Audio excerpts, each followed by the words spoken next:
আসসালামু আলাইকুম আমার প্রাণের জিএসএম ভাই বন্ধুরা, আবার একটা নতুন ভিডিও নিয়ে আসলাম। আজকের ডেট হচ্ছে 25/10/2025। তো আমাদের কাছে একটা স্যামসাং A54 ফোন আছে। এটা সম্পূর্ণ ডেড ফোন, একেবারে জিরো থেকে A to Z আমরা কাজটা আপনাদের দেখাবো। আর আমাদের কাস্টমার লাইভ আমাদের এই যে স্টুডেন্টের চেয়ারে বসে আছে, দেখাও। এই যে মানে লাইভ কাজ করতে হয়। লাইভ কাজ করতে গেলে অনেক সময় লাগে, অনেক ফোনে লাইভ কাজগুলো করতে গেলে 1 ঘন্টা 2 ঘন্টা 3 ঘন্টা প্লাস মাইনাসও লেগে যায়। তো আমাদের অলরেডি আজকে শর্ট ক্লাস চলতেছে, ডেড ফোনের ক্লাস 2-3 দিনের মধ্যে চলে আসবে। তো এই কাজটা আমরা লাইভ দেখাবো।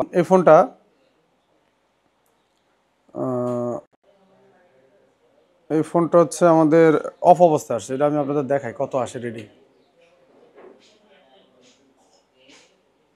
মিটারে কত আসে যাও, এবার পিছনের থেকে দেখাও, পিছনে চলে যাবে। ফোনটা মিটার আসতেছে কত, 0.3। অন হচ্ছে না, তো ফোনটার স্ক্রু আমরা খুলে নেব। আচ্ছা, দুইটা স্ক্রু খুলছেন, বাদ দিয়ে দাও। এখন এটা আমরা কাভারটা উঠাবো। এর আগে আপনাদের একটা A54 ফোন নেটওয়ার্ক প্রবলেম সমস্যার সমাধান করছিলাম। ফোনটা অনেক জায়গাতে ভোগান্তি হয়েছিল কাস্টমারের, আলহামদুলিল্লাহ ওটা আমরা ঠিক করে দিয়েছিলাম। আর এর আছে যে সিম চেম্বার, এই যে উপরের দিকে থাকে, এই সিম চেম্বারটা মাদারবোর্ডটা খোলার আগে ভালো করে পিন লক করে খুলে নেবেন। মাঝে সাথে লক হয়ে বাইরে যায়, তো বাঁধার পরে মাদারবোর্ডও বেরোয় না, এখানে ঠেললেও আর বেরোয় না।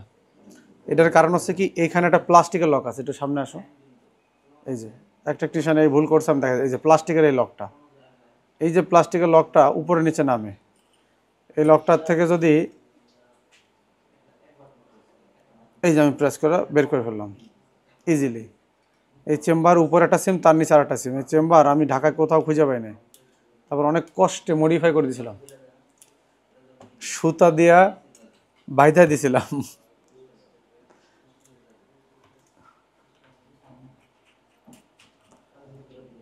তো সব ভিডিওটা আমরা স্টুডেন্টকে, আগের ব্যাচের স্টুডেন্টরা দেখতে পাইছে, তো ওইটা আমরা পুরোপুরি দেই না, কারণ সময় কাস্টমাররা ওই ভিডিওগুলো দেখে, তো ওটা খুব মজবুত, কিন্তু কাস্টমার কীভাবে নেবে এই জন্য ওটা আমরা দেই না। এই যে এই চেম্বারটা, এখানে কি সমস্যাটা আমি আপনাদের দেখাই। এই যে এখানে এটা একটা প্লাস্টিকের লক, এই যে এখানে থাকে, এই যে এটা দেখছেন, এই প্লাস্টিকের এই যে ভিতরে, তো এইটা যদি এই যে দেখছেন, এই যে এটা, এই যে প্লাস্টিকের বুশ সহ দেখছেন, এই যে, হ্যাঁ, এইটা যদি ঝামেলা হয়ে যায়, তারপরে কি করে, এটা এই যে একটু বেশি বের হয়ে গেছে দেখেন, এই যে এইটা যদি ঝামেলা হয়ে যায়, তাহলে আপনার ওই আপনি যখন এটা ফিক্সড করবেন, ফিক্সড করার পরে দেখা গেল আপনি মনের ভুলে এটা খোলেন নাই, না খুলে আপনি টান দিয়েছেন, টান দিলে একটু বের হয়ে গেছে না ইসের থেকে, এইবার আপনি বসাবেন, বসে এই জায়গাতে প্রেস করবেন, আর বের হবে না। তার বেলা এরকম হচ্ছে না, প্রেস করলেও কী হবে না, ওটার বের হবে না। এখন আপনি এনে যতই প্রেস করেন, এই চেম্বার ঠেলে যে বেরোনোর কথা, বেরোয় না। তো না বেরোলে আপনি কী করতে হবে, মানে পিছন থেকে টেনে বের করতে হবে, নাহলে এখানে তো প্রেস করলে কাজ হচ্ছে না, এই জায়গায় আপনি কী করবেন। তো এই করলে কি হয়, এই চেম্বারের ঘাট ভেঙে ফেলছিল। তো এখন আমাদের কাজ কি, চেক করা। 0.51 সবভাবে নিবা। এখন কাজ হচ্ছে চেক করা। কি ফার্স্ট চেক হবে আমাদের জিআর চেক, যেহেতু আমরা এখন ডেট ক্লাসগুলো দেই না আপনাদের, খুব শিগগিরই দিব। তো ফার্স্ট চেক হচ্ছে আমাদের ডেট ক্লাসেই আছে, ফার্স্ট চেক হচ্ছে আমাদের জিআর চেক ব্যাটারি কানেক্টর। 350 থেকে 550, আর ওদিকে কত আসবে, 1300+। তো ঠিক আছে, আমরা একটু চেক দেই। এখানে এটা পুরা গ্রাউন্ড আসতেছে না, আচ্ছা এর পাশে দেখি, এর মানে এইটা পজিটিভ, এইটা গ্রাউন্ড। তো এখানে 375-70 আসতেছে, ঠিক আছে, সমস্যা নেই। এখানে কোনো জিআর নাই, ঠিক আছে। তো তার সাথে সাথে আমরা আবার একটু এর আদার্স যে লাইনগুলো, একটু জিআরগুলো নিয়ে নিই। এটা জিআর নাই, সমস্যা নাই, এটা থাকে না, 370, 530। আচ্ছা দেখেন, এটা জিআর নাই, থাকেও না, আমি কীভাবে বুঝলাম, অনেক সময় থাকে না বেশিরভাগ ক্ষেত্রে, কারণ এই লাইনটা এনে যে অফ হয়ে গেছে, দেখছেন, কোনো কম্পাউন্ডের সাথে সংযোগ নাই, ঠিক আছে, এইভাবে আমি বুঝলাম আর কি। আচ্ছা এইবারে প্রাইমারি লাইনে আমাকে শর্ট নাই, কি নাই, যে টেকনিক শিখেছি ওই টেকনিকে আমি কাজ করি, আর বাইরে কোনো টেকনিক নেই।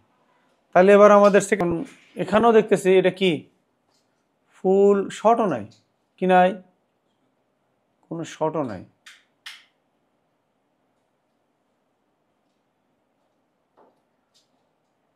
এবার দিলে বিপ আসতেছে, শর্ট নাই। ঠিক আছে, তাহলে এখন আমরা পাওয়ার সাপ্লাই দিয়ে একটু দেখতে হবে। পাওয়ার সাপ্লাই দিলে আমরা আসলে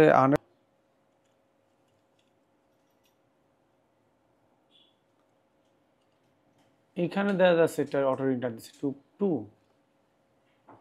আচ্ছা, একটু টানতেছে অটো রিডিং, এটা বিষয় না, এটা অনেক হেভি পাওয়ার সাপ্লাই, এটা এরকম কিছু সময় অটো রিডিং দেখায় 2, সে সময় তো দেখালো না। এখানে যে 1.7 টানতেছে এটা লাইটের, এই যে সামান্য অটো রিডিং আমরা পাচ্ছি 2। আমরা আবার একটু ভালো করে চেক দিই, অটো রিডিং এটা ঠিক আছে। তাহলে এবার আমরা একটু বর্ণীয় স্কিমেটিকে যাই, কোন কোন জায়গা আমরা টার্গেট করবো এই সিচুয়েশন।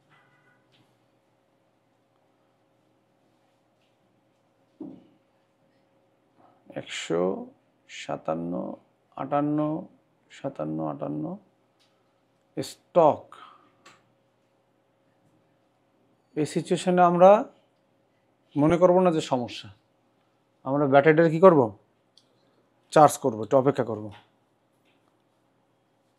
তারপরে এখানে 2.9 পাইছি আমরা, এখানে আমরা একটু ইনেবল করে দিলাম, নিশ্চয় 2.45 করে টানতেছে।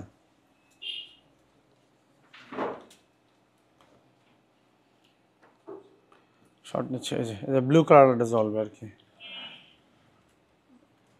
ঠিক আছে, এখানে ছিল এটা মনে হয় যে স্টুডেন্টকে হাতে এটা নষ্ট হয়ে গেছে বা ভেঙে গেছে। ঠিক আছে, এটা যে পেশে দেখো, এই যে কানেক্টর, সমস্যা নেই, এটা আমাদের যে নষ্ট আরেকটা আছে না, নষ্ট আরেকটাতে এখানে একটা লাগাই দিলে হবে 909X, এটা ভেঙে ফেলছে। যেটা স্টক রিডিং ছিল, তো আমি এটা একটু ব্যাটারি শর্ট করার পরে দেখেন ব্যাটারিতে চার্জ আছে 3.634। ঠিক আছে, 3.634, তো তারপরেও 0.3 টানতেছে, দেখি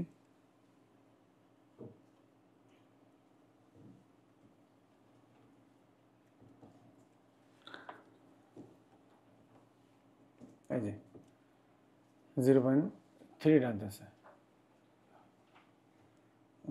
ঠিক আছে, তাহলে এবার আমরা ফোনটারে অপারেশনে যাইতে হবে।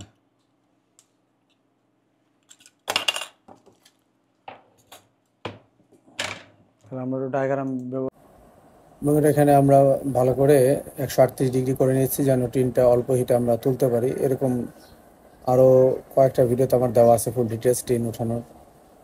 এই টিন উঠাতে গিয়ে অনেকে কম্পোনেন্ট এক জায়গায় আরেক জায়গায় চলে আসে উঠানোর সময়, ওভার হিটিংয়ের কারণে বোর্ডগুলো ফুলে যায় বা আইসিগুলো ড্যামেজ করে ফেলে। তো এইভাবে আপনারা কাজগুলো করতে পারেন, তাহলে ইনশাল্লাহ এই কাজগুলো খুব সহজে আপনার হয়ে যাবে। এখন আমরা হিট করতেছি এখানে 350, 360, আমাদের TR-1300 হটগানের সিস্টেমটা আপনাদের সাথে ওইরকম না। আপনারা সবসময় যে সেফ হট বাতাসটা বা এবং হিটটা রাখবেন 340 থেকে 350, এটা সেফ। এয়ারটা আপনার নিজের মতো করে নেবেন, আপনি ফুলও রাখতে পারেন, অর্ধেকও রাখতে পারেন। অনেকে মনে করে এয়ার বেশি নিলে হয়তো পাশের কম্পোনেন্ট উড়ে যায়, না, কম্পোনেন্ট যতক্ষণ তার অ্যালাইনমেন্টটা থাকে ততক্ষণ পর্যন্ত উঠবে না। যদি ওখান থেকে আপনার হাতের খোঁচা লেগে সরে যায় তখন উড়ে চলে যায়। তো আমরা বেশি এয়ার ইউজ করি, এটা অল্প হিটে বেশি এয়ার ইউজ করলে সবচেয়ে ভালো হয়। দেখেন পাশে আইসি আছে, তারপর আমি এখানে হিট করতেছি, আমি জানি কিছু হবে না, এবং আমাদের এটা উঠে গেছে। বন্ধুরা, এরপরে আমাদের সেকেন্ড যে কাজটা হবে, সুন্দর করে এই কাজটা করতে অনেকে ভুল করে, আমি ভিডিওর মাধ্যমে আপনাদের জানিয়ে দিতেছি। এই যে আমরা 138 ডিগ্রি দিলাম, এটার ভিতরে অনেক গুঁড়া থাকবে। এই গুঁড়াগুলো যদি এই মাদারবোর্ডের মধ্যে, এগুলো কিন্তু খুবই ছোট ছোট কম্পোনেন্ট আছে, তো ন্যানো টেকনোলজি আর কি যেটাকে বলে, একেবারে খুব ছোট ছোট কম্পোনেন্ট, তো এখানে কিন্তু গুঁড়াগুলো অ্যাটাচড হয়ে যায় অনেক সময়। এইগুলো খুব ভালোভাবে পরিষ্কার করতে হবে, নাহলে আপনি অন্যরকম সমস্যাগুলো পাবেন। আপনি এক সমস্যা করতে গেছেন, এখন দেখতেছেন অন্যরকম সমস্যা আসতেছে। তো সেই সামান্য ছোট ছোট জিনিসগুলো ভালো করে দেখবেন। এই যে আমি এই বিষয়গুলো দেখেন স্টুডেন্টদের ভালো করে বুঝাইতেছি, যেন কোনো গুঁড়া না থাকে, কোনো মাদারবোর্ডের ভিতরে ছোট ছোট গুঁড়াগুলো আটকে থাকে। আমরা অনেক কেস এরকম পাইছি যে ছোট ভুলের কারণে তাদের দেখা গেল যে একটা প্রবলেম কাজ রিপেয়ার করতে যায় আর একটা প্রবলেম সে ফেসে গেছে। তো এইভাবে যতটুকু সুন্দর পরিচ্ছন্নভাবে কাজ করবেন, এটার প্রয়োজন। এটা না করলে আপনি বিপদে পড়তে পারেন। ফার্স্টে আমরা ভিপিএসটা দেখতে পারি। ভিপিএস ভোল্টেজটা তো এই পাশে নাকি? তো আমরা এখানে ভিপিএসটা দেখি কত আসে। 3.5 এবং স্টেবল ভোল্টেজ দেখছেন, 3.5 স্টেবল, তাই হইতে হবে। হেডফোন ক্লাস করলে আপনারা বুঝবেন। আর এখানে যদি আমরা বাক ভোল্টেজগুলো একটু চেক দিই, বাক ভোল্টেজের আগে আমরা একটু সিপিউর পাশে যে দুইটা ভোল্টেজ বলছিলাম না, চেক দিই। এখানে আইসি কিছু গরম হচ্ছে, এবং এখানে আমাদের চেক দিতে হবে এই ক্যাপটা 2.9 আমরা পাইছি, আর চেক দিতে হবে এই ক্যাপটা 1.1 পাইছি। কোনো কথা নেই, আমরা প্রসেসরে কাজ করবো। ও কাটিং দিতেছে কিটা? আচ্ছা, ডাকু কাটিং হয়েছে। আচ্ছা, এখন আমাদের হচ্ছে এই ফোনটা আমরা প্রসেসর রিভলিংয়ের দিকে যাব। এখানে আমরা দুইটা ভোল্টেজ পাইছি। প্রসেসর রিভলিং করলে ইনশাল্লাহ এই ফোনটা আমাদের 100% কমপ্লিট হবে আশা রাখি। আর আইসিগুলো বিষয়টা ভালো না, কাজটা আমাকে সাবধানেই করতে হবে।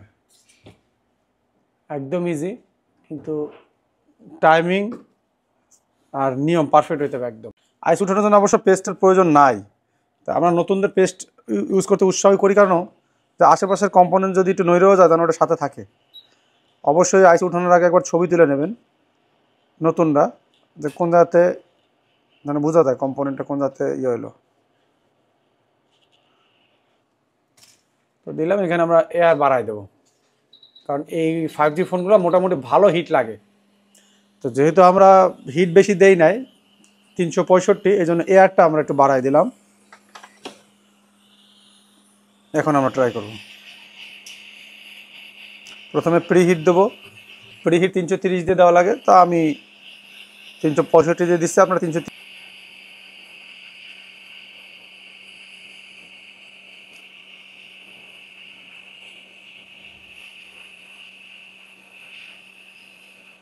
এখানে আমাদের গুলু কাটিংয়ের কোনো প্রয়োজন নেই, এই জায়গায় তেমন গুলু নাই, ঠিক আছে? ভিতরে আছে অবশ্য সাদা গুলু, এটা এটা খুব ডেঞ্জারাস, সাদাটা খুব ঝামেলা।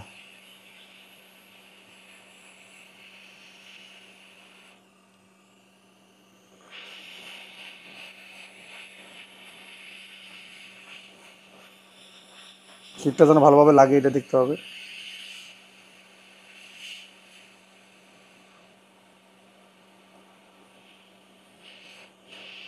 এই যে যদি এরকম সিচুয়েশন হয়, ভয় পাওয়ার কোনো কারণ নেই, জাস্ট বসাই দিবেন।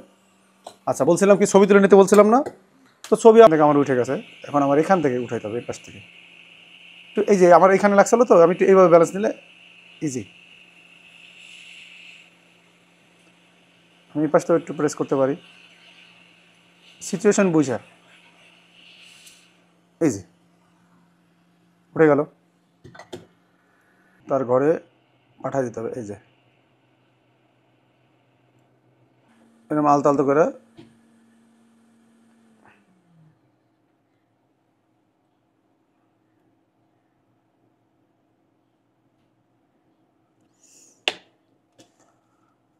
বড় করে দিলাম, যেন আমাদের দেখতে সুবিধা হয়।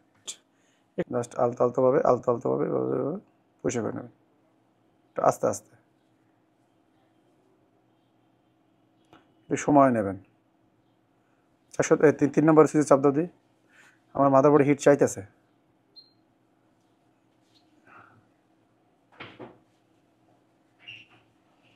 ইজি, এবার ঘুরাই নেবো।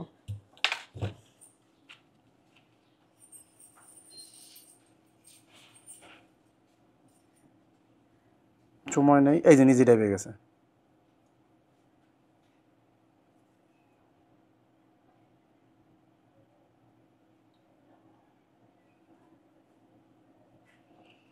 আচ্ছা, এরপরে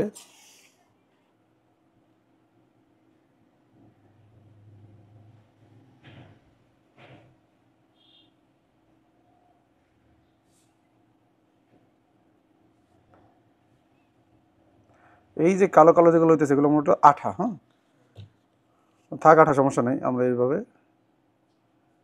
এটা দিয়ে এরকম পরিষ্কার করে নেব।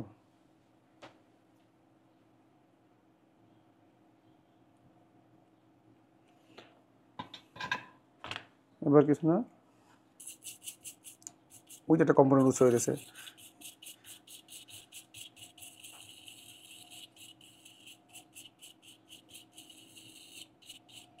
এবার আমার আঠাটা একদম ক্লিয়ার বোঝা যাবে।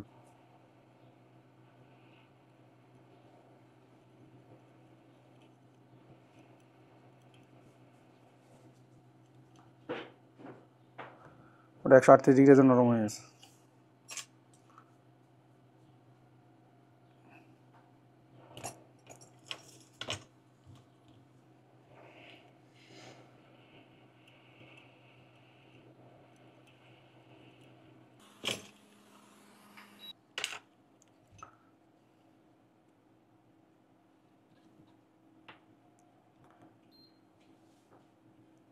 দেখেন ডিশোল্ডারটা এইভাবে ধরবেন না, এভাবে ধরবেন, খালি মাথা দিয়ে ধরবেন না, পুরোটা পাওয়াবেন এইভাবে, পুরোটা যেন পায়, বা এইভাবে পুরা হিটটা যেন মাদারবোর্ডে যাইতে পারে, এই যেভাবে।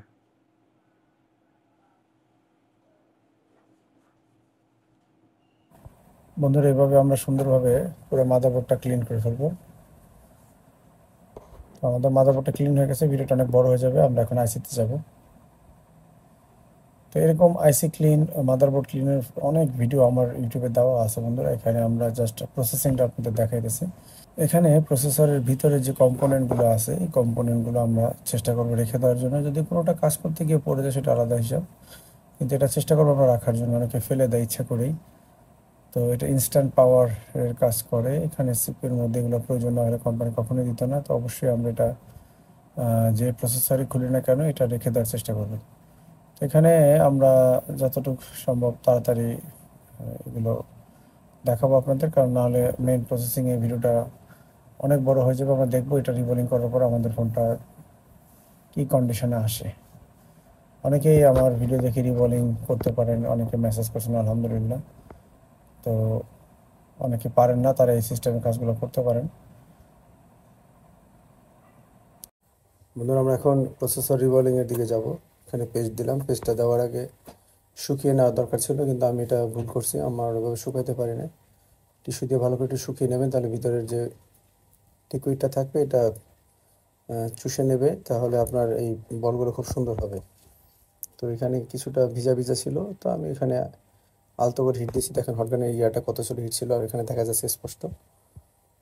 তো যখন আপনি প্রফেশনাল হয়ে যাবেন তখন আপনি এই হিট আর এই টেম্পারেচার এতটা খেয়াল করার প্রয়োজন হবে না। তো রিবোলিংয়ের ভিডিও আমার অনেক দেওয়া আছে, এটা আমরা রিবোলিং করে নিলাম। পজিশন আগে বসায় নিতে হবে সুন্দরভাবে।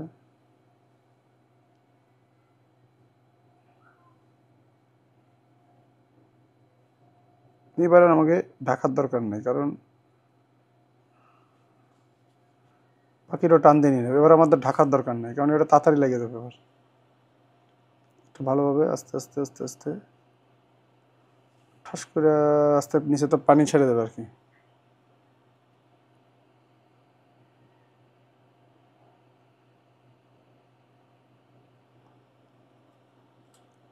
যদি ওই যে ছাড়ছে, দেখছেন পানি ছাড়ছে, এবার একটু ওয়েট করেন, পেস্ট দেন, চারপাশে পেস্ট দেন।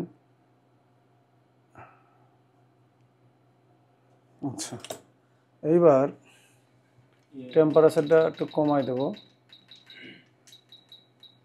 এয়ারটা বাড়াই দেবো অতিরিক্ত।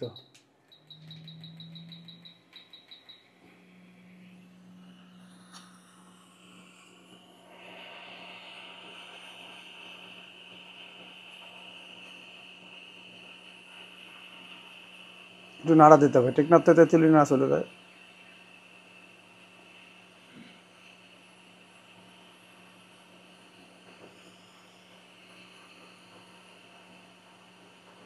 দেখছেন, নাড়া দিলাম, একটু ওয়েট করি এবার।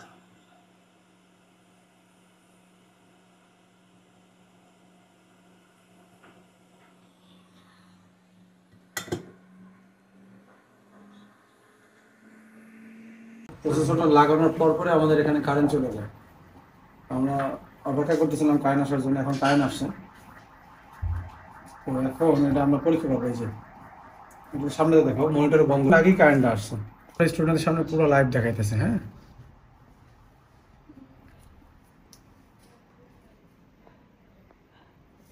এখন আমরা তো দেখি, আমরা একটু এটা চেক করবো যে কি সিচুয়েশন, এত কষ্ট করলাম। বিসমিল্লাহ। আমরা চার্জার দিয়ে সবসময় অন করবো, সবসময় বলি চার্জার দিয়ে অন করবো। এই যে তো এই জন্য বলি আপনারা দোকানে কাজ শেখেন। হ্যাঁ, দোকানে যে কাজগুলো আসবে, একটা আসুক আর 10টা আসুক, যাই আসুক, আপনি এই কাজগুলো থেকে একটা লাইভ এক্সপিরিয়েন্স পান। দোকানের ভিতরে অনেক সিচুয়েশন হয়, কাস্টমার সাথে ডিলিংস হয়, গ্যাঞ্জাম হয়, ভালো মন্দ সব বিষয়গুলো একেবারে সরাসরি একটা নতুন স্টুডেন্ট দেখতে পায়। 5% আমাদের চার্জ আছে, এটা কিন্তু আমরা চার্জ উঠাইছিলাম। চার্জ উঠানোর পরে কিন্তু কাজ হয় না, তাই না? তো আমরা শুধুমাত্র 2টা জায়গায় চেক করে আমরা বুঝতে পারছি এটা আমাদের প্রসেসরে বলে পাওয়া যাবে। এটাই হচ্ছে টেকনিক। তো সবাই ভালো থাকবেন। আর যারা আসতেছেন 15 তারিখ থেকে আমাদের শুরু হবে ক্লাস, নতুন ব্যাচ, আমরা নতুন স্টুডেন্ট নেব। সবাই আমাদের ঈশ্বর জন্য দোয়া করবেন। আল্লাহ হাফেজ।